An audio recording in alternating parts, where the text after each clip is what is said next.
Now, Meghan Markle, she's reportedly willing to return to the UK to repair royal relationships, but under certain conditions. Talk to us about this, Andrew. What's being said? The requests did not arrive as a single list. They came in layers: security first, logistics second, control last. According to people briefed on the planning, Meghan Markle's proposed return to the United Kingdom triggered a flurry of internal discussions that went far beyond scheduling. Bullet-resistant transport, restricted air access, entire hotel floors sealed off, not suggestions, but conditions, described by insiders as non-negotiable. Inside London, officials weighed risk against precedent. Inside the palace, factions split. And alongside it all, a single question grew louder. Was this about safety, symbolism, or leverage?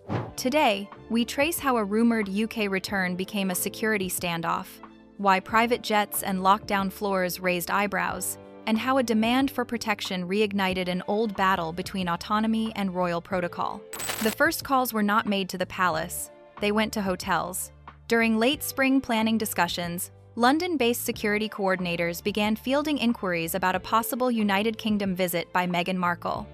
At first, the requests sounded familiar: advance assessments, threat analysis, route planning. But within hours, the tone shifted. According to people briefed on the conversations, the requirements escalated from routine precautions to conditions described as essential. One hotel near Hyde Park was asked about the feasibility of sealing an entire floor, not just suites. Another property close to Kensington was queried about reinforced glass in select common areas and private elevator access from underground parking. These were not tentative feelers. They were framed as prerequisites. By midday, the information had reached officials at the UK Home Office, who oversee protection protocols for high-profile visitors. Former working royals, they noted, are typically assessed case by case, with publicly funded security granted only under specific circumstances. What was being discussed here went well beyond precedent. The list continued to grow: bullet-resistant transport for all movements within London, restricted air access into and out of Farnborough Airport, rather than commercial terminals, a preference for private jet arrivals, with ground transfer corridors cleared of civilian traffic. Each element on its own could be justified as caution. Together, they raised eyebrows. Inside the palace, the news landed abruptly. At Buckingham Palace, senior aides were briefed on the emerging picture late in the afternoon. The reaction split almost immediately. One faction argued that heightened security was understandable given the couple's history with threats and harassment. Another warned that agreeing to such conditions would blur the line between private visit and official status. The antagonist at this stage was not Meghan herself, it was the list: long, specific, and inflexible. According to people familiar with the discussions, Prince Harry was looped in from California as questions mounted. He emphasized risk, citing previous incidents and ongoing concerns about exposure. Advisors relayed that the couple viewed these measures as baseline protection, not extravagance. In their view, anything less would be irresponsible. That framing did not sit easily in London. Officials pointed out that similar measures are reserved for heads of state or senior working royals on official duty. Extending them to a private visit would require approvals that did not exist. More importantly, it would create a benchmark others could invoke. By early evening, the palace was divided more sharply. One camp urged at least partial accommodation. They feared that denying requests could be portrayed as neglect or hostility, especially given past public disputes over security. Another camp, aligned closely with King Charles III's emphasis on restraint, argued that acquiescence would undermine years of effort to clarify roles and responsibilities after the Sussexes stepped back. The debate was not abstract. Hoteliers were waiting for answers. So were transport coordinators. Silence would stall planning. The agreement would set a precedent. Visual assessments were circulated. Maps of central London with highlighted routes. Hotel schematics showing possible lockdown zones. Diagrams of motorcades with armored vehicles replacing standard escorts. Each document made the situation feel more real and more complicated. Outside the palace, word began to leak. British tabloids caught wind of extraordinary security demands, though details varied. Some reports focused on bulletproof glass, others on private jets. The inconsistencies did not matter. The impression of excess took hold quickly. Meghan's supporters pushed back. framing the requests as rational in a hostile environment. Critics framed them as performative, a bid to maintain royal-level treatment without royal-level obligation. The split hardened online long before any official decision was made. Inside the Home Office, officials flagged another concern. Locking down hotel floors affects other guests, staff, and emergency access. Using armored convoys requires coordination with local police, who are already stretched thin by routine operations. Every concession had ripple effects.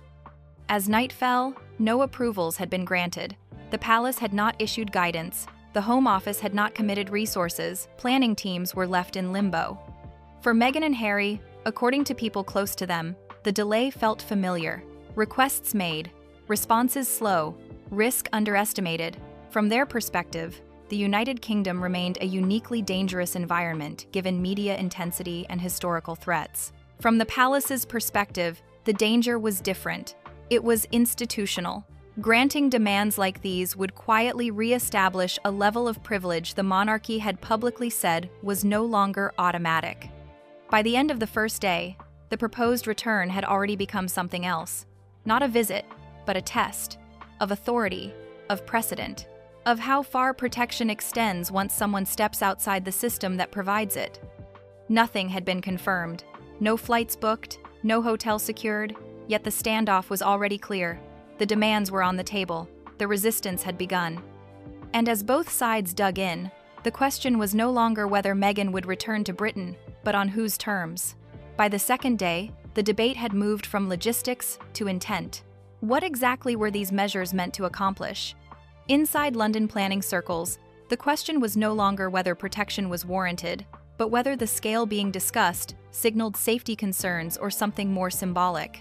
Officials began breaking the requests down line by line. Bullet-resistant vehicles were not unheard of, particularly for individuals assessed as high risk, but the scope mattered. According to people familiar with the briefings, the proposal called for armored transport for every movement, regardless of location or duration. Even short transfers between secured sites would require the same level of protection. To some planners, that reads as disproportionate. To others, it read as caution shaped by experience. Private aviation became the flashpoint. Requests referencing arrival through Farnborough Airport rather than Heathrow or Gatwick raised immediate flags. Private jet arrivals limit exposure and allow tighter control, but they also send a message. Commercial travel suggests normality. Private air corridors suggest an exception. That distinction mattered deeply to palace advisors already sensitive to optics. Inside Montecito, Meghan Markle's team framed the aviation issue as non-negotiable. According to people close to the discussions, they argued that crowded terminals represent unpredictable risk, especially in a media environment known for aggressive pursuit. The preference for private air access was presented not as a luxury, but as a mitigation. Hotel security drew even sharper reaction. Locking down entire floors affects more than privacy. It changes how staff operate, how emergency services access the building, and how other guests are treated. One London hotel executive, briefed on the scenario, privately described the request as closer to a diplomatic visit than a private stay. That comparison traveled quickly through industry channels. At Buckingham Palace, advisors argued over meaning as much as mechanics. One faction believed the measures reflected genuine fear. They pointed to past incidents, online threats, and the couple's long-running disputes over security provision. From this view, denying the requests would look callous and potentially dangerous. Another faction saw symbolism. They argued that insisting on bulletproof glass and sealed floors functioned as a way to maintain royal-level status without royal-level responsibility. If accepted, these demands would quietly re-establish a hierarchy the institution had deliberately dismantled when the Sussexes stepped back. Prince Harry's role further complicated matters. He emphasized that security assessments should be based on threat, not title. Advisors relayed that he viewed the United Kingdom as uniquely volatile given his history with litigation and media exposure. To him, the measures were proportional to risk, not privilege. Public safety experts brought into the discussion were divided. Some acknowledged that high-profile figures face elevated threats regardless of status. Others cautioned that extraordinary protection can itself draw attention, creating the high risk it aims to reduce. Armored convoys and locked floors signal importance, which can attract focus rather than deflect it. Media framing intensified as fragments of the list leaked. British outlets leaned toward skepticism, questioning why measures normally reserved for heads of state were being requested for a private visit. American coverage was more sympathetic, emphasizing the couple's past experiences and framing the demands as trauma-informed caution. The divergence widened perceptions rather than clarifying them. Inside the palace, the split hardened. Advisors aligned with King Charles III stressed precedent above all.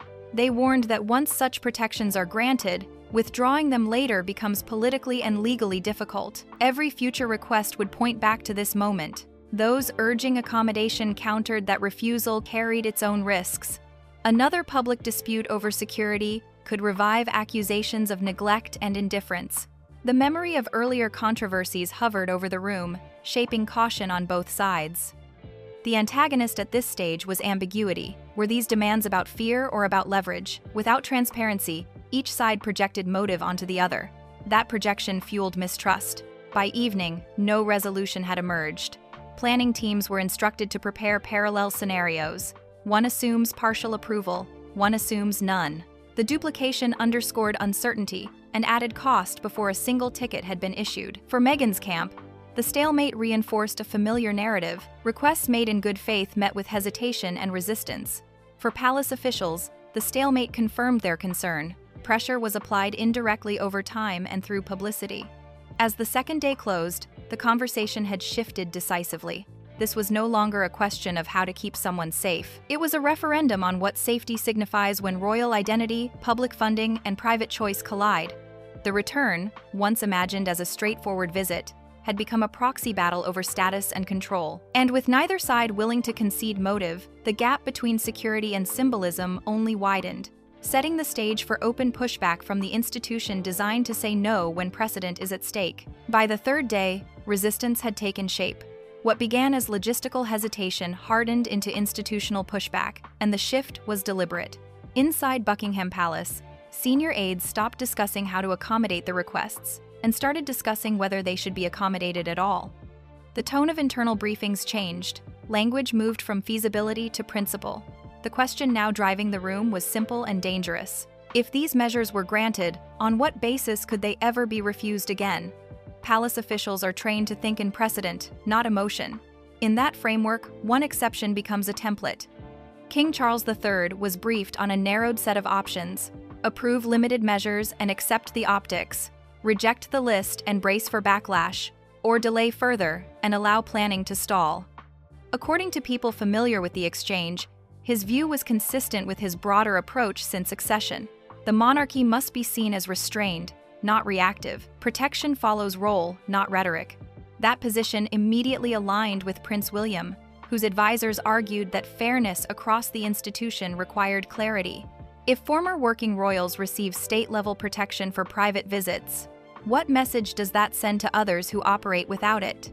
The answer, they warned, would undermine years of effort to modernize perceptions of privilege. The pushback was not personal, it was procedural. Officials emphasized that security resources are finite and publicly funded. Allocating armored convoys and lockdown hotels to private individuals would require justification that could withstand scrutiny. That justification, they argued, did not exist under current policy. Across the Thames, Home Office officials echoed the concern. They flagged operational strain. London policing operates on tight margins. Redirecting officers to support a private visit at this scale would impact routine coverage elsewhere. Any incident, anywhere in the city, would raise questions about prioritization. From Montecito, the response was frustration. Advisors close to Meghan Markle felt the palace was reframing safety as entitlement. They argued that threat assessments should be individualized, not status-based. According to people familiar with the calls, they pushed back on the idea that stepping back from royal duties erased real-world risk. Prince Harry reinforced that point. He referenced ongoing legal actions and past incidents as evidence that risk had not diminished. His advisors warned that denying enhanced protection could expose the palace to criticism if anything went wrong. The implication was clear. Responsibility does not disappear when protection is withdrawn. That argument landed poorly in London. Palace aides bristled at what they perceived as implied liability. The monarchy, they countered, cannot be held hostage by hypothetical scenarios. Policy cannot be written around fear alone. If it were, no line would ever hold. Media coverage mirrored the standoff. British outlets framed the palace's position as firm and overdue, portraying the pushback as a necessary reset. American coverage continued to emphasize safety, often citing the couple's experiences and framing the refusal as punitive. The divergence deepened public polarization.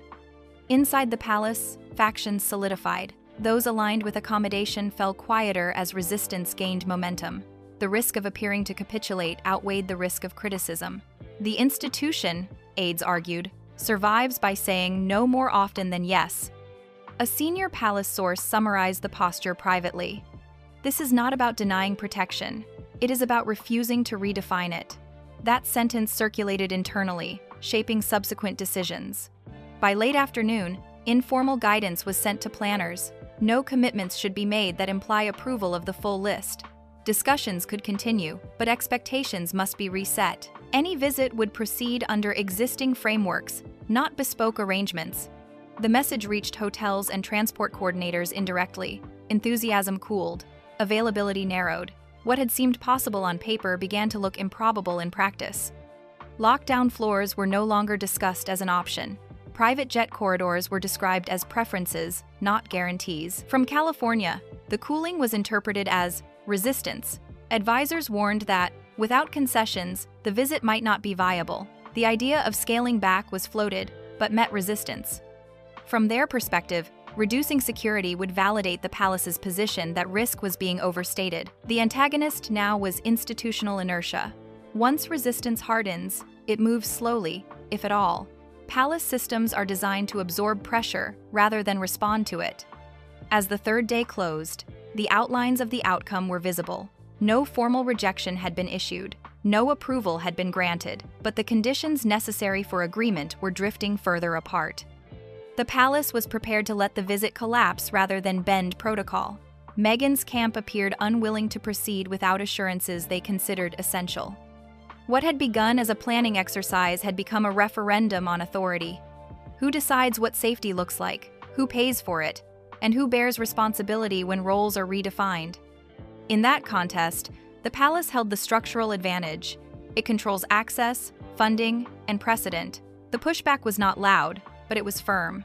And by refusing to escalate publicly, it forced the standoff into a quiet space where leverage was limited. The return was no longer a matter of scheduling. It was a test of boundaries, and with neither side prepared to concede, the outcome now depended not on negotiation, but on which principle would outlast the other. By the fourth day, momentum had slowed, but tension had not eased. What changed was the understanding on both sides that this was no longer about coordinating a visit, it was about defining limits. The absence of confirmation became confirmation enough. Without explicit rejection, the palace had effectively drawn its line. Inside Buckingham Palace, senior advisors reviewed the situation with a longer view. They were no longer planning for arrival dates or motorcade routes. They were assessing fallout. Would the visit quietly dissolve? Would it be framed as postponed? Or would it be abandoned entirely without explanation? Each option carried a cost, but none altered the core decision. The security framework would not be rewritten. The palace's internal consensus had hardened around a single principle: protection follows role. Since stepping back, Meghan Markle and Prince Harry no longer occupied positions that triggered automatic state-level measures. That reality had been reiterated privately many times. This moment simply made it unavoidable. King Charles III was briefed again, this time with a focus on outcome rather than debate. Advisors told him that continued delay would likely result in the visit being shelved. His response, according to people familiar with the exchange, was restrained. The monarchy would not intervene to salvage a private trip that required exceptions the institution could not justify. If the visit did not happen, it would be regrettable, but acceptable. Prince William maintained distance throughout. His position, relayed through aides, did not change. Equality of protocol matters. Once a former working royal is granted bespoke protection for private purposes, the framework collapses. His view was not framed as opposition to Meghan or Harry personally. It was framed as protection of the system he is expected to inherit. In California, the mood shifted from insistence to assessment. Advisors close to Meghan acknowledged privately that the conditions were unlikely to be met in full. The question became whether to proceed under reduced protection or not at all. That choice carried emotional weight. To proceed would feel like conceding the palace's argument that the risk was overstated. Not to proceed would reinforce critics who framed the demands as excessive. Meghan's reaction, according to those close to her, was not theatrical. It was controlled and deeply personal. She believed the United Kingdom remained a uniquely hostile environment for her, shaped by years of coverage and scrutiny. From her perspective, asking for heightened security was not leverage. It was self-preservation.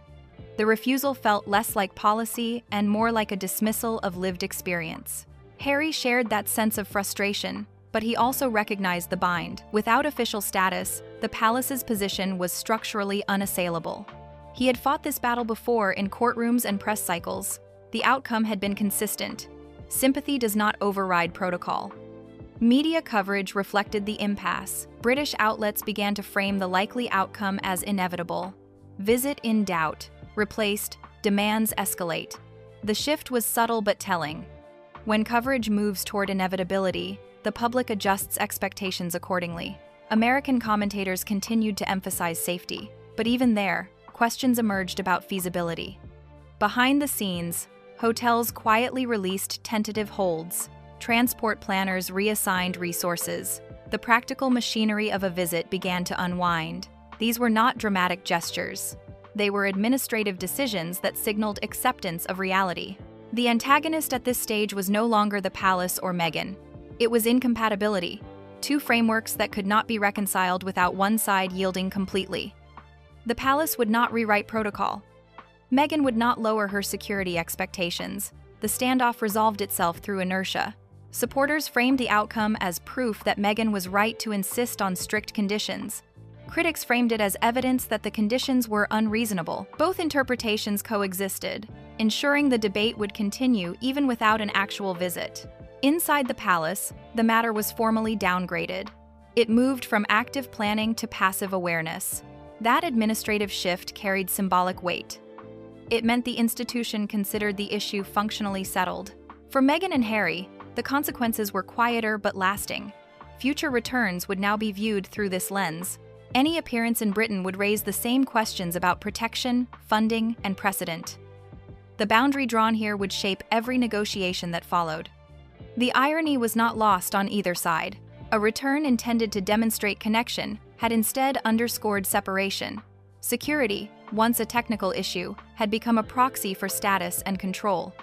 In the end, there was no press release announcing cancellation, no dramatic confrontation. The visit simply failed to materialize. That absence spoke volumes. In royal life, what does not happen often matters more than what does. The palace preserved protocol. Meghan preserved her sense of safety. Neither achieved everything they wanted, but both held their line. This is how modern royal conflicts are resolved, not with declarations, but with distance, not with compromise, but with quiet endings that leave interpretation to others. And in that silence, the message was unmistakable.